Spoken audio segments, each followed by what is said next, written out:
Ya, kita sekarang membahas permainan di komoditas Pak Lo, tapi kita sekarang membahas komoditas timah. Sebelumnya kan kita banyak mendengar kita sudah bahas sebelumnya mendengar Pak Lo itu banyak di batubara. Tapi kita akan membahas di timah yaitu sahamnya PT Timah Persero, BUMN.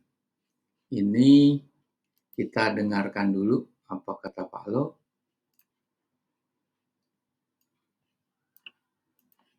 Saya juga pernah beli saham PT Timah ya. Habis saya beli saham PT Timah 290 naik ke 2.900 saya jual. Kemudian booming komoditis lari lagi 38.000 ya. Saya juga pernah punya saham PT Timah, bahkan saya beli PT Timah itu saya jual villa saya yang mewah. Saya udah gak punya uang lagi dulu, ini 20 tahun yang lalu ya.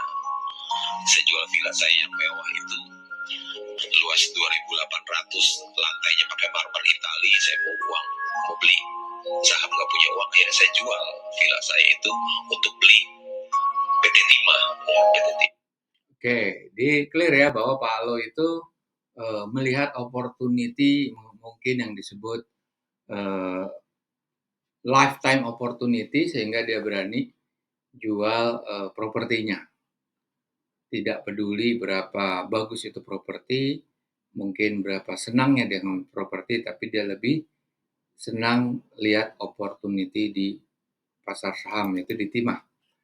Pak Lo beli tahun 2022 di 290 sebanyak 24 juta lembar, jual 2 tahun kemudian 2004, untungnya hampir 1000%, yaitu 70 miliar kira-kira. Nah, kita lihat pergerakan proses tradingnya Pak Lo. Beli di sini, memang harga cukup rendah, tapi dia turun lagi loh di sini di tahun depannya.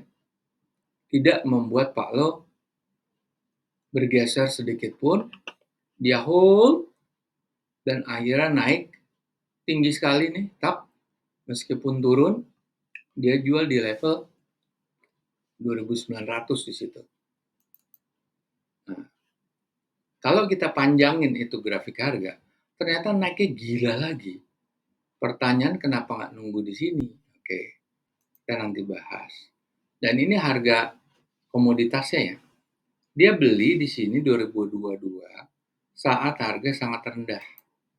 Nah, dia beli di sini sama. Dia nunggu di sini. Dan dia jual saat harga tinggi di sini. Sama seperti ini. Dia jual di sini. Jadi dia betul-betul memapping, mirroring daripada harga komoditas.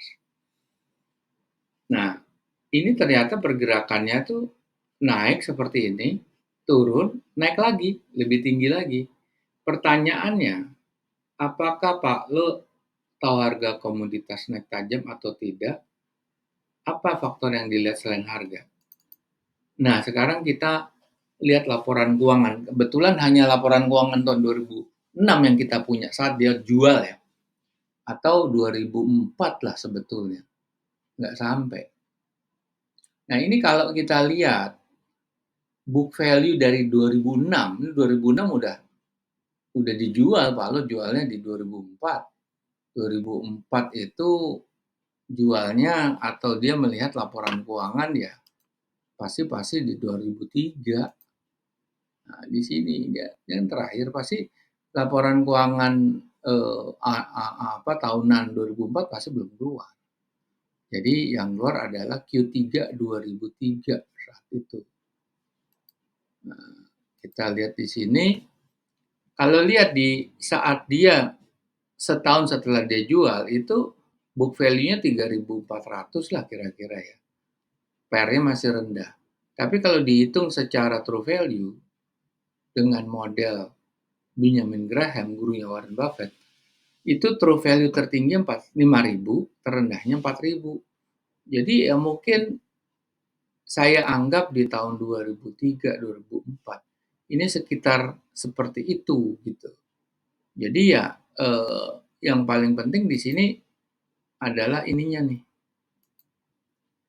Ini. Dia masuk pada saat komoditas terdampak rendah. Tentunya di sini book value per share atau price to book value-nya itu juga sangat rendah dan true value-nya juga mungkin margin of safety-nya tinggi di sini. Sama, book value per share-nya pasti rendah nih. Pasti tinggi.